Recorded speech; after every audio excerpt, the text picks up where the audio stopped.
सभापती महोदय, राज्य शासनानं संभाजीनगर नामकरण छत्रपती संभाजीनगर औरंगाबादचं केलेलं आहे आणि केंद्राच्या परवानगीनंतरच हे नामांतर झालेलं आहे. परंतु अजून सुद्धा जिल्हा सहकारी बँका, मार्केट कमिट्या, जिल्हा दूध संघ आणि सगळ्यात महत्त्वाचं विमानतळ आणि रेल्वे स्टेशन यांच्याकडून अजून जिल्ह्याचा किंवा शहराचा नामोल्लेख संभाजीनगर छत्रपती संभाजीनगर होत नाही. अजून खरं तर केंद्राने याला मान्यता दिलेली असल्यामुळं रेल्वे असेल, विमानतळ असेल, याचं संभाजीनगर छत्रपती संभाजीनगर नामकरण करणं आवश्यक आहे.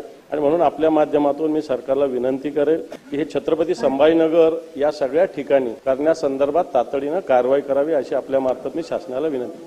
त्याचप्रमाणे धाराशिव आणि अहिल्यानगर हे सुद्धा नामकरण असंच झालेलं आहे. इथल्या सुद्धा ज्या संस्था आहेत, मग बँका, मार्केट कमिट्या आणि रेल्वे स्टेशन, इथं पण रेल्वे स्टेशन आहे. जसं फैजाबादचं एका रात्रीत अयोध्या नगरी झालं, तसं आपल्या महाराष्ट्रामध्ये अहिल्यानगर